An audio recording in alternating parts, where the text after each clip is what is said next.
Hi, everyone. Welcome to Mini Scroll, the daily internet culture podcast bringing you the biggest stories from social media, the creator economy, and the digital space every Monday through Thursday and sometimes Fridays.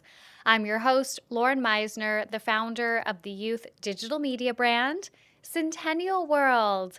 Welcome back to Mini Scroll, everyone. All right. Before I get into it, please remember to rate, review, and subscribe. Please Spotify star rate us. We're trying to get to 1,000 Spotify star ratings by the end of the year. Please. I think there's only 6 weeks left of the year, so please rate us. Before I get into the official stories, I wanted to let you guys know what I decided on the Colleen Ballinger situation, and that is, I'm not sure. I think if I'm going to cover her in general, I will make it a more in-depth episode, as somebody suggested in the comments. I thought that was a great suggestion. So I'm considering making it like a mini deep dive. You know how sometimes I'll do those on Fridays instead of a mini scroll for next Friday, because this Friday we have a deep dive. But yeah, I'm not sure yet if I'm going to do it, but if I do cover her, I want to cover her more in depth and properly. All right, the first story that I have for you guys today is Mikayla Nogueira has launched color cosmetics under her brand, and it's not really going that well so far.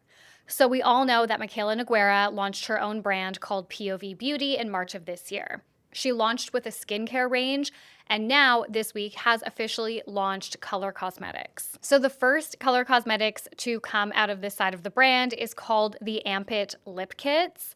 It's a spin-off of POV's Ampit Lip. I cannot say Ampit without wanting to immediately say Amp It Up. Amp It Up, Ampit Lip Treatment. So she has released basically a colored version of this lip treatment and a matching lip liner to make a lip kit. Okay, so despite being a lip treatment, she did promise that they would be highly pigmented. She promised that they would not be sticky, like, a sticky lip gloss. And she also promised that the lip liner had ultra grip, she called it, so it didn't wear off. And she did all these videos showing like it didn't come off with water. It barely came off with a makeup wipe. She was like, these lip liners are so tough. So these kits sold out almost immediately. And honestly, they did sound like a great idea. I think like a liner and a glossy balm vibe, that is so trendy right now. And like I said, Mikayla's videos showing how grippy the liners are meant to be, like they were genuinely very convincing. However, as consumers have started to receive them, it seems as though Mikayla's promises were maybe a little bit hollow. So people have been having issues with the pigmentation of the lip treatments, which is making them appear patchy on users because they're a lot more sheer than she initially said that they would be. People are also having issues with stickiness, especially given how much product you need to apply to avoid having the patchiness from the lack of pigmentation. And there's also issues with the lip liners. People are saying that they actually do wear off much faster than she claimed. So anyways, this is just a classic example of an influencer brand not living up to the hype. And, I know that we are possibly more critical, not like me, but just like us, like internet users and beauty consumers are more critical of influencer brands. Like we look at them with a more critical eye. We review them differently than if this lip kit was released by a faceless brand, for example. But the reason for that is because these people, first of all, have made millions of people trust them, right? From their reviews and from their years online. And second, they have had such an insane head start compared to others in the industry. For example, Mikayla has investors and partners in POV, which is a good idea, right? So that she can avoid a lot of the mistakes that we saw a lot of the really early beauty gurus do or make because they were trying to do it all themselves and own 100% of their company and like be the CEO and whatever. And that was obviously not their area of expertise. So I think it was really smart that she went with some partners and investors. However, obviously, her social media fame would have made it infinitely easier for her to secure that investment and find those partners. She didn't need to necessarily self-fund a portion of her brand early on to prove to investors that it was viable or it was a good product, for example. And she also has a built-in audience for her brand, meaning she's had to spend a lot less money on marketing, paid ads, salaries for a marketing team, a sales team, whatever. So there's just like quite the head start there. And I'm not saying that influencers are not incredibly hardworking. I'm not saying that she hasn't worked really hard to build her following and influence, and now that hard work has opened doors for her. Because obviously, like whether you like Mikayla or not, or you think she's a liar or not, she has obviously worked really hard and built herself a lucrative career. So yeah, I do think it's fine for influencers to leverage their hard work and to pivot into something else and to take that hard work that they have done in another area of their career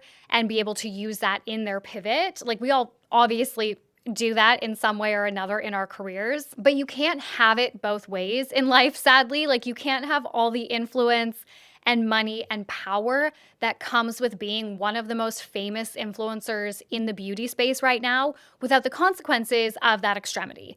And one of those consequences is that when you launch a brand and ask people to spend their personal money on it, especially right now, given the economic situation of a lot of countries around the world, your brand will be held to a higher standard because your starting position was much further along. So yeah, are some of these reviews possibly a bit nitpicky?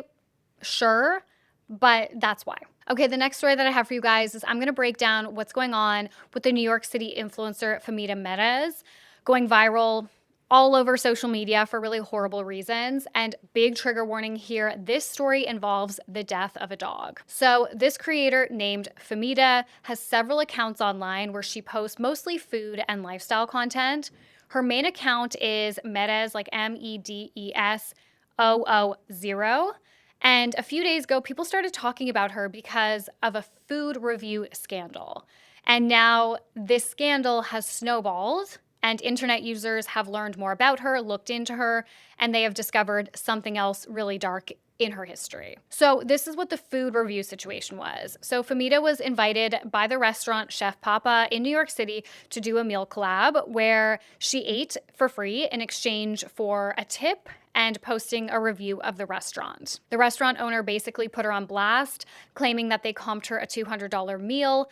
They took a bunch of that to go home, like Famita, and I think she was with her husband, took a bunch of it home, indicating they obviously enjoyed the food. They never said anything otherwise. However, she ended up leaving a $6 tip on a $200 meal, and she didn't post despite the restaurant following up a ton. After the restaurant posted that Famita didn't honor their agreement, Famita did post about the restaurant. She said the food was horrible, the food smelled bad, and the service was bad. So this is what the restaurant said to that. She posted the video after I made the video about her not honoring her agreement with us. This was the comment that she left on our post, which she deleted. It's basically the same thing. She's saying the food was terrible, service was terrible, and she didn't want to post a video misleading her followers because she believes in transparency, which is crazy.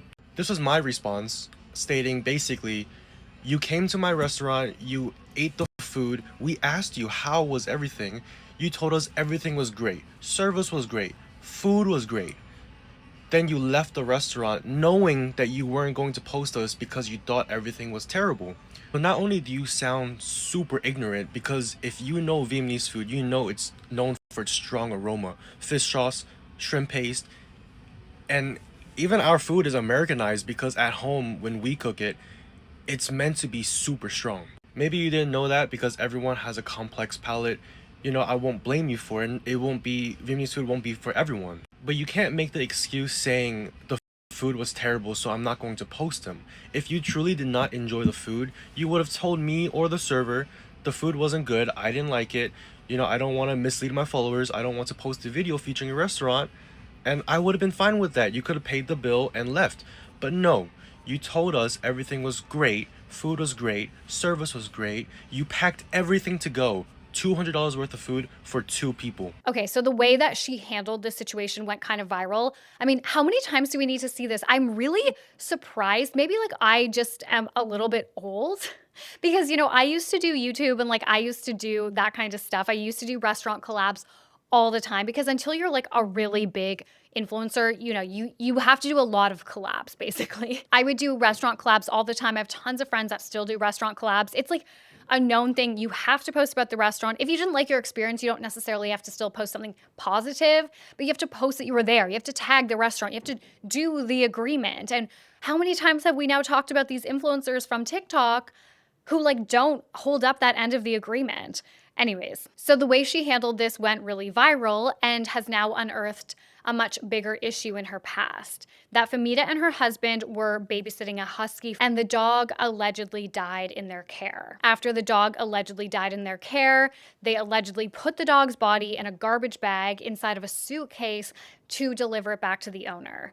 And the reason why people know this story is because there are clips of it on TikTok, and it appears to be Famita and her husband in the video. I'm not going to play the clip, but you can find them floating around on TikTok. And now one of the biggest pieces of conversation around this whole situation is the fact that Famita cannot stop posting multiple times a day like nothing is happening. She has turned her comments off, but she hasn't addressed any of the controversy around her. And she has posted a few videos recently, like just in the last day or so, with captions, including this one.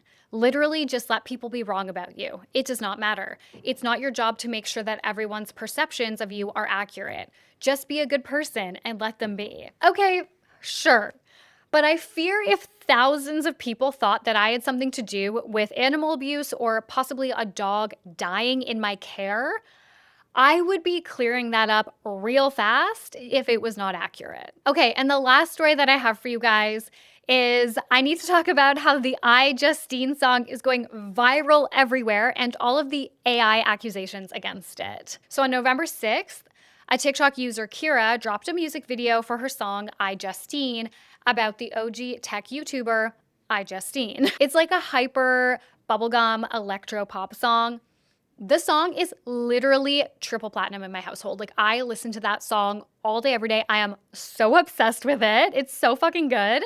And I am not the only one who is obsessed with it because everybody is obsessed with it. Like, it is all over TikTok. People are losing their minds. I think it's so much fun. But as the song started to pick up steam over the past couple of weeks, people started speculating that it was AI generated. So on November 8th, TikTok user at the Bella Luxury posted a video accusing the track of being AI, which helped push the rumor further. Kira uploaded a TikTok showing her producing the song in real time to prove that it was human-made, but the conspiracy theories, unfortunately, did not stop. By November 10th, TikToker at Jonah Taylor claimed that Kira blocked him for asking whether the song was AI, which he took as proof that it was AI. His video went pretty viral.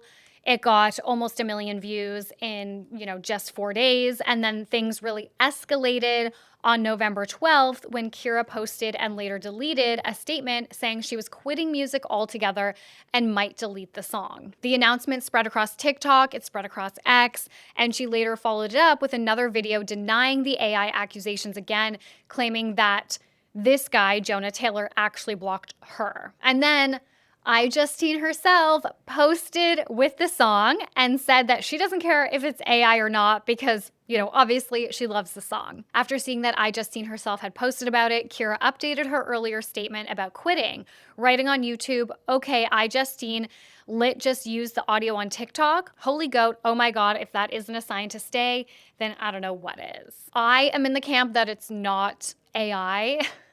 I've seen a lot of people be like, do we just not remember that this kind of electro hyper pop, this sound has existed forever? I just feel, I don't know if it's AI. I don't think it is. I'm going to believe her that it's not AI, but I just feel so bad for artists because this just keeps happening. And we've talked about it so many times on this podcast, and I've told you guys this story so many times, but we've had accusations over the years of our deep dives being written by AI. And the fact that they're not, they are literally handwritten, hand-researched, hand-researched, I don't think is a term, but you know what I mean. They are researched by humans. They are handwritten by Annabelle and I. And the fact that for hours, they take us hours and hours and hours and hours to write the deep dives, to research and put them together.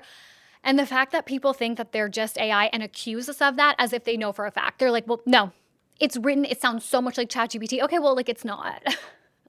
It's not. I don't know what else to tell you. It's not. And it's so infuriating. So if this song is not AI and this was going viral, that she made this song with AI, I totally get why she's so frustrated. And she's like, I might as well just quit. And I feel like we're just going to see more and more of these problems amongst creatives and artists because, yeah, people are just, We're so attuned now to just assume that things are created with AI. It's good that we're keeping an eye on it, but I think it's really unfortunate because at the end of the day, like, people can still make like really good stuff. People can make fun things without AI. Like, we can think without AI still. And it's really frustrating for a creative to feel like their work is being diminished because people are just jumping to that conclusion. Anyways, guys, that's it for Mini Scroll today. Thank you so much for listening. I love you guys. Please remember to rate, review, and subscribe. Please Spotify star rate us. Annabelle will talk to you guys tomorrow, and then I will talk to you again on Thursday. Bye.